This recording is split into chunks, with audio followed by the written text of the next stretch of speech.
Vijana wengi ni sport. Wanacheza ball, wanacheza rugby, wanacheza nini. Hatuna mahali pa kuchezea, hatuna viwanja.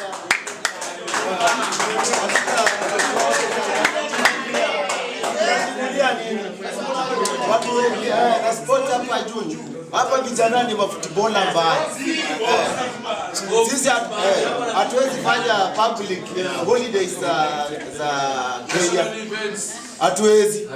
Sio, hatuna mahali pa kufanyia. Hata nimesikia president amesema juzi sijui hapa na bilioni ngapi za Vihiga. Za shamba. Tungoje ametenga. Tunangojea. Hata ametenga. Alijenga akanunua kitengo. Wengine wamama wetu wako soko hapa. Mvua ikinyesha mazee wanaumia mbaya. Watu wanataka tutengenezewe soko, wamama wasikie mzuri. Hadi hiyo ni sasa hizo vitu mbili. Waangalie.